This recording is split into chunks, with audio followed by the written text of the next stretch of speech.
On August the 17th of this year, the gravitational wave detectors called LIGO in Livingston, Louisiana, and in Washington State detected these ripples as they arrived on the Earth.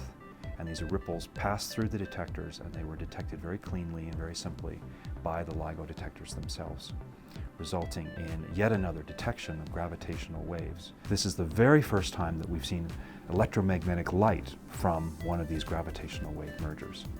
That has allowed us to see this purely gravitational phenomena, both in the electromagnetic spectrum, in X-rays, radio, gamma rays, in optical, but also to see them as gravitational waves. And so it's the first opportunity we've ever had of unifying the detectors that can see gravity waves and unifying our own ground-based telescopes that can see optical, radio, multi-wavelength emission of that sort.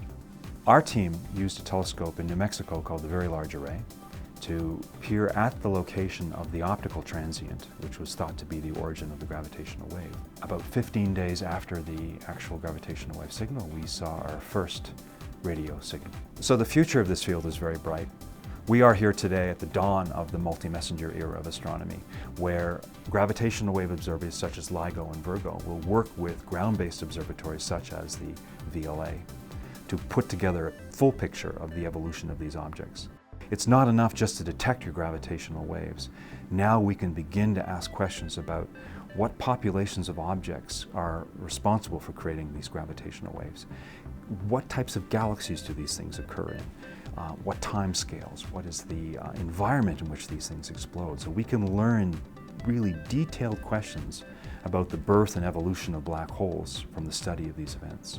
LIGO and Virgo and other gravitational wave detectors are opening up this new window, and we will be able to potentially discover new things that we haven't thought about. And I'm looking forward to using a telescope like the VLA to follow up these new LIGO discoveries and to see what we find. The story of the radio is not over yet.